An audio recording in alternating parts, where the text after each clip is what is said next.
I can feel a baby. Can you feel it? Yes.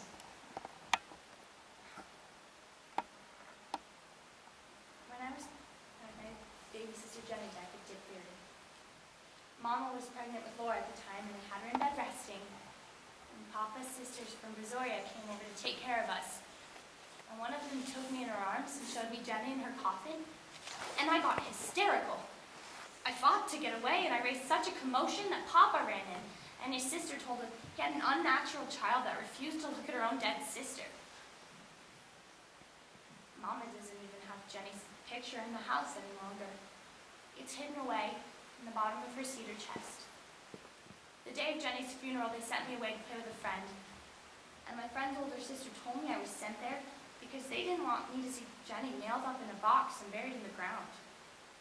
Once, when I was 5 and Laura was 2, I told her I wanted to show her where our dead sister was. Mama was off at the Missionary Society, and the nurse looking after us had fallen asleep. So we started to where I thought the graveyard was. And Mr. Billy Lee, a friend of Papa's, saw us walking down the road, and he asked us where we were going. And I said, looking for our dead sister. And he said, you can't find her, she's in heaven. And I said, no, she's not. She's shut up in a box and buried in the graveyard. So he put a Philip on the back of his horse, and he took us to the graveyard, and we found her grave with a little lamb on it. He said, she's not there, she's in heaven. And I said, who was there then? And he said, nobody. I said, how did she get out of there then? And he said, I took her home with him. The glass is empty. Want me to get you some more water? No, thank you. You waited with me last time when we went to get the doctor, remember? Only that time we weren't living on our own home, and Mom and Pop were out of town then. There goes my brother. He's sailing for New York and Baltimore, out of Galveston. Bessie, my fear has left me. Dear God, it has left me. I can look on this new baby now without fear. If it was a boy, I first wanted to call for my papa, and I told Horace that, and I noticed he didn't say anything, but was kind of quiet for a week or two. And I thought he was sick, and I finally asked him if he felt all right, and he told me what was wrong. He said if it was a boy, he wanted to name it after him. He said he was named Horace after his mother's father, and he felt it hurt his father deeply. And I said, you were named Albert after your mother. Bessie, what's wrong, honey? Bessie, I'm scared. What up, honey? I don't know, I just am. Are you scared because I'm going to have a baby? You weren't before. You waited with me last time. Do you want to go on home, honey? No. No, ma'am, I'm not scared of you. I passed Vernon Drain's house, and he was in the yard, and as I was passing, he took a screaming fit because his mother said he heard a noise, and he was shell-shocked, and I'd never seen no one do that before, and it scared me. I don't like war that does things like that, do you? No, but they say the war's over now, and there will never be another one. I passed a colored boy uptown. I don't know his name, but he had a leg cut off, and Howard Lilo lost an arm, and Jack... Bessie, don't. I'm sorry, but please, please don't. I was feeling so good just then, and I don't want to go back to my fears. I don't want ever. Do you know what will be hardest for me? Going to visit Jenny's grave afterwards. I swear to you, once I do that, Mrs. Merriweather told me I'd go out there in 5 years, 10 years, and feel nothing. Just like she never did. Mama says no. She says she never goes out there and looks at the graves of her children without feeling something. It's not always the same, she said. I told Horace maybe we should have a lot of children like Mama and Papa, then you don't go crazy worrying about just one of them.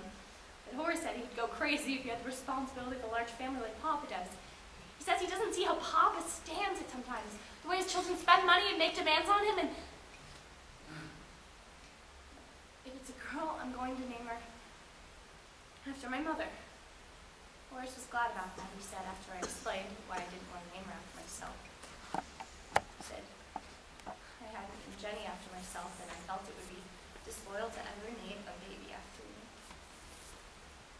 I named Jenny after my little sister that died. I wish I had it now. It worried me so for the longest time, that's why my Jenny was taken. Because I named her after a dead baby. It worried me, so I had to go talk to the preacher, and he said that was just superstition, that God wouldn't take a baby for something foolish like that. Then why did God take my baby? bound to be a reason, you just didn't know it. Betsy, I have to tell you this.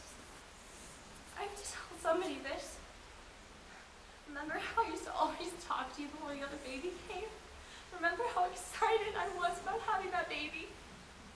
And now, Bessie, I'm ashamed, but I'm not so excited about having this baby. I don't want this baby. I don't want this baby at all. I want Jenny back. I want my other baby back. And I'm afraid of ever thinking that or saying that. Afraid I'll be punished for not submitting to God's will in all this. That's what our minister, Mr. Myers, told us we must do. That we must look to the understanding to see his will that Jenny died. Do you believe that, Bessie? Do you believe it was his will that Jenny died?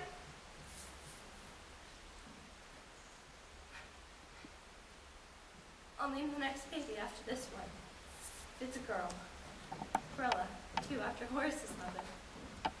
Miss Smith, I passed Horace running for the doctor. Don't you think you'd better lie down? Not yet, Mama. Have your labor being started? Once in a while. Then you'd better lie down. Bessie, child, you better run on home now. Hello, Mama. Oh, he's a fine-looking fellow. You know who that was on the phone? Sister Lizzie in Houston. She said brother had walked out the train at Houston and said he was homesick and wanted to come home. Said he didn't want to go to Galveston. Oh, my God. So I told her to put him on the phone, and I let him know he had to march himself back down to that train station, take the next train to Galveston, not dare show his face around here until he had gone to New York and gotten back on that conference. I'm glad you did. Horace, Yeah. what kind of flowers do Mrs. Green put on Jenny's grave? Sweet peas, cosmos, periwinkles. Want me to take baby Susan rest more comfortably? No, thank you. I want to keep him next to me.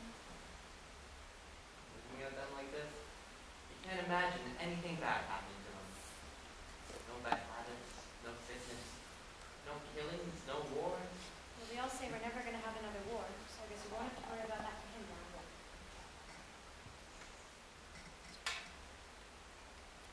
We're having another parade tonight. Are there more soldiers coming home? I don't think so. They're just parading. A lot of them can't find jobs. And before devils had work, they wouldn't have time to parade so much. Horace? Harry, Ah, yes, snapdragons and rain. I love that in this release.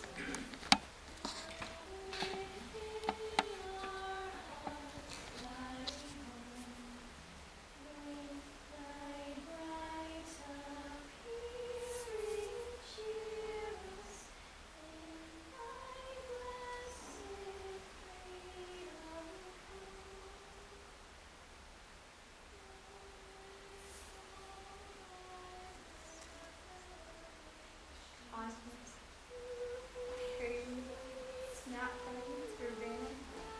Mrs. Boone is adopting a boy. I hear. She had him at a cemetery.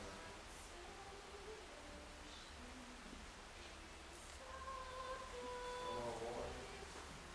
No more bad habits.